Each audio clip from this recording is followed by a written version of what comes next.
미가서의 서론을 우리가 살펴보았습니다. 1절에 보면 미가 선지자가 활동했던 시대적 상황과 배경이 담겨 있지 않습니까?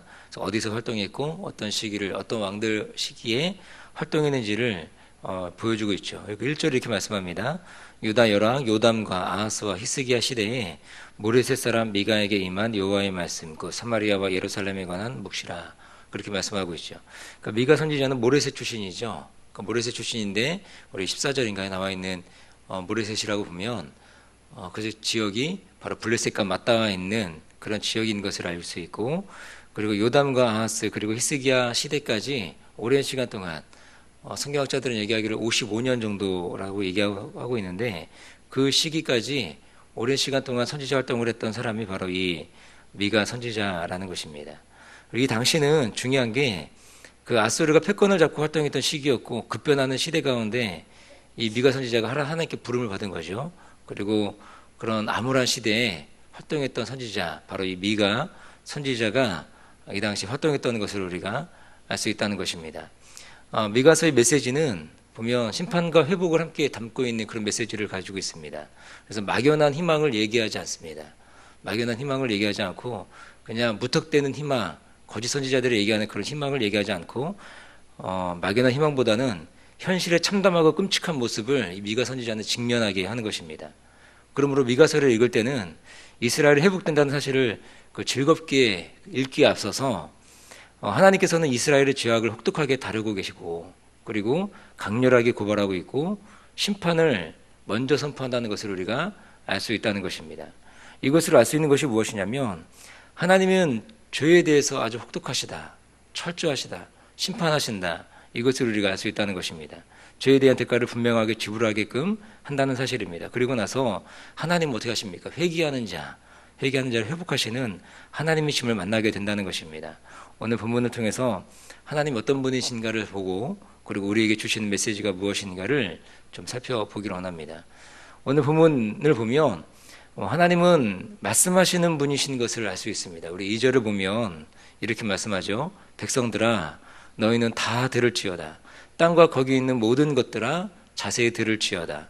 주 여호와께서 너희에게 대하여 증거하시되 그 주께서 성전에서 그리하실 것이다. 그렇게 말씀하죠. 하나님 우리에게 분명히 들리는 메시지를 주신다는 것입니다.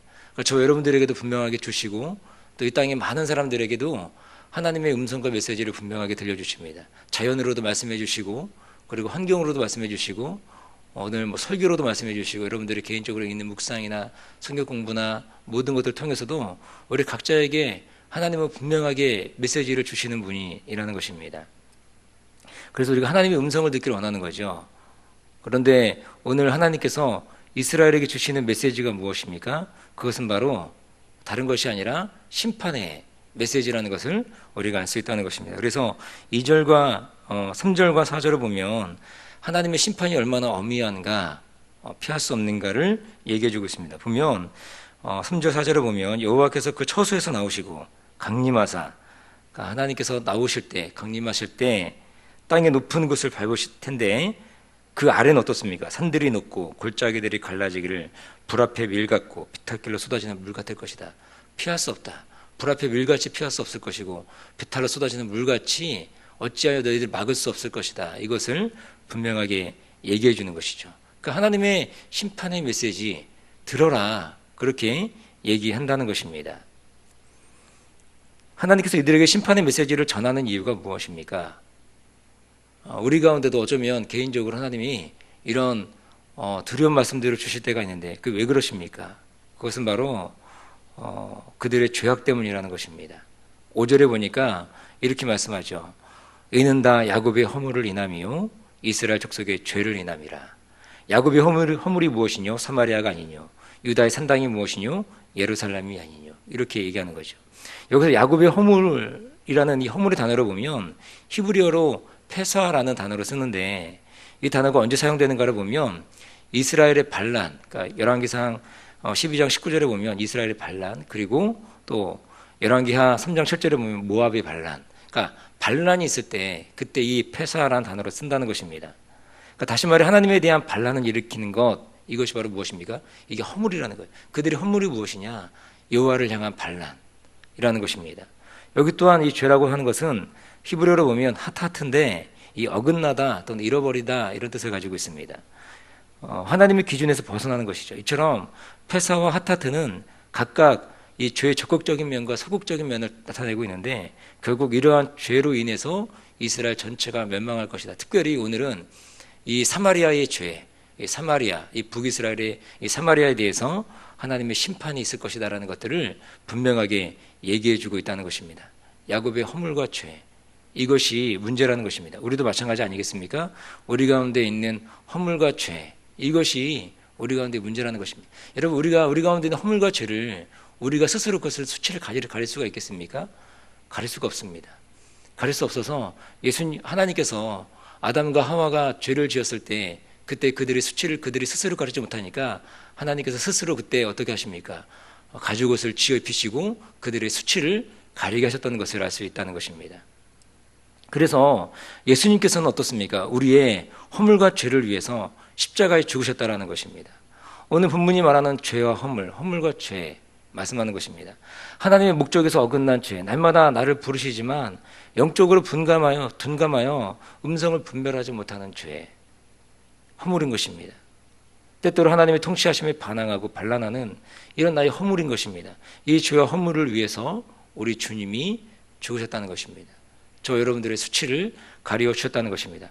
에베소서 2장 1절에서 5절에 보면 이렇게 말씀합니다. 그는 허물과 죄로 죽었던 너희를 살리셨도다. 그때 너희는 그 가운데 행하여 이 세상 풍조를 따르고 공중의 권세 잡은 자를 따랐으니 곧 지금 불순종의 아들들 가운데 역사하는 영이라. 전에는 우리도 다 그 가운데서 우리 육체의 욕심을 따라 지내며 육체의 마음이 원하는 것을 하여 다른 이들과 같이 본질상 진노의 자녀였더니 긍휼이 풍성하신 하나님이 우리를 사랑하신 그 큰 사랑을 인하여 허물로 죽은 우리를 그리스도와 함께 살리셨고 너희는 은혜로 구원을 받았느니라. 할렐루야. 허물과 죄로 죽었던 우리, 본질상 진노의 자녀였던 우리를 어떻게 하십니까? 하나님께서 우리를 사랑하심으로 예수 그리스도, 독생자 예수 그리스도를 땅에 주심으로 우리 허물과 죄를 가려 주신 그 은혜가 우리 가운데 있다는 것입니다. 그러므로 우리가 이 땅을 살아가면서 예수 그리스도께서 나의 주인 되시는 삶, 여전히 반란하고 반항하고 주님을 향하여 대적하는 그런 모습이 아니고 하나님께서 우리 가운데 말씀하시고 여러분들 가운데 분명하게 메시지를 주시고 우리 가운데 말씀하시잖아요. 그 말씀하신 음성이 우리 가운데 분명히 들린다면 그 말씀을 그대로 붙잡고 이 땅 가운데 살아내는 그런 모습이 있기를 주의 이름으로 축원드립니다. 이러한 죄의 결과가 무엇입니까? 오늘 본문에 의하면 사마리아의 멸망입니다. 6절에 보니까 이렇게 말씀하죠. 이러므로 내가 사마리아로 들의 무더기 같게 하고 포도심을 동산 같게 하며 또 그 돌들을 골짜기에 쏟아내리고 그 지대를 드러내며 이렇게 말씀합니다. 하나님께서 사마리아를 들의 무더기 같게 하시겠다는 것입니다. 사마리아를 돌무더기 같이 만들겠다, 황폐케 만들겠다라는 것입니다. 이것이 하나님의 작정이라는 거죠. 또한 어떻게 하십니까? 마지막 이 부분에 보면 6절 마지막 부분에 보면 그 지대를 드러내며 그렇게 말씀하고 있죠. 이것은 문자적으로 본다면 사마리아 성의 기초가 파괴되는 것을 의미하는 것입니다. 그리고 또한 이 뜻은 하체를 범한다 이런 뜻도 가지고 있다라는 것이죠. 그래서 이것은 구약 성경의 행음이나 음행을 가리키는 것으로 이 7절에 언급되는 오늘 보면 7절에 언급되는 사마리아의 우상 숭배를 가리키고 있다는 것입니다. 그 지대를 드러내겠다. 이것은 다른 말로 그 하체를 드러내겠다. 그 음행을 얘기하는 것입니다. 그러니까 이스라엘 백성들, 특별히 사마리아가 우상 숭배에 만연했는데 그 우상 숭배를 뭐라 그러는 거예요? 그걸 음행으로 보는 것입니다. 그래서 7절에 이렇게 얘기하죠. 그 세계인 우상을 다 파쇄하고 그 음행의 값을 다 불사르며 그 목상을 다 회파하리니 그가 기생의 값으로 모았은지 그것이 기생의 값으로 돌아가리라 말씀합니다. 이 말씀은 세번역 성경으로 보면 더 명확합니다. 제가 읽어드리겠습니다. 세계에서 만든 우상을 모두 박살내고 몸을 팔아서 모은 재물을 모두 불에 태우고 우상을 모두 부수어서 쓰레기 더미로 만들겠다. 몸을 팔아서 학대로 긁어 모았으니 이제 모든 것이 다 창녀의 몸값으로 다시 나갈 것이다. 이렇게 얘기하는 것입니다.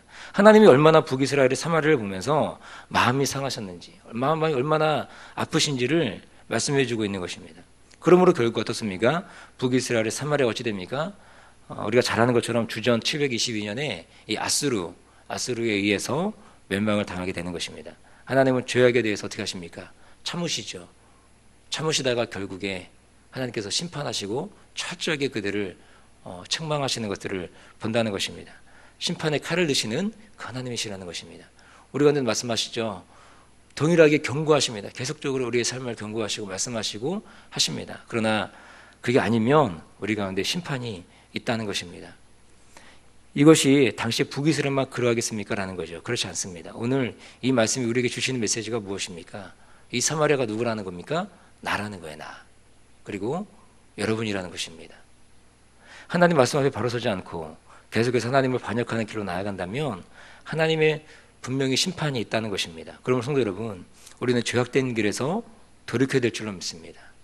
죄와 허물을 가지고 여전히 우리를 사랑하시는 이 주님 앞에 다시금 우리가 허물과 죄로 죽었던 우리, 주님의 은혜가 아니면 설 수 없는 나, 이것을 기억하고 날마다 하나님의 은혜 앞에 서가는 그런 저 여러분 되시기를 주님의 이름으로 축복합니다. 그리고 삶을 돌이키는 회개가 우리 가운데 있기를 원합니다. 이런 은혜가 저 여러분 가운데 있을 때 그때 다시금 우리 가운데 예수 그리스도가 참된 소망이 되는 줄로 믿습니다. 이 은혜와 소망을 가지고 오늘 하루도 살아내는 저 여러분 되시기를 주님의 이름으로 축원드립니다. 기도하겠습니다. 좋으신 아버지 하나님, 사랑과 은혜를 감사합니다. 하나님의 귀한 사랑과 은혜가 우리 가운데 있는 줄 믿습니다. 허물과 죄로 죽었던 너희를 위하여 예수 그리스도께서 이 땅 가운데 오시고 그 허물과 죄를 인하여 우리를 위하여 대신 죽으신 그 예수 그리스도의 참된 사랑, 하나님 아버지의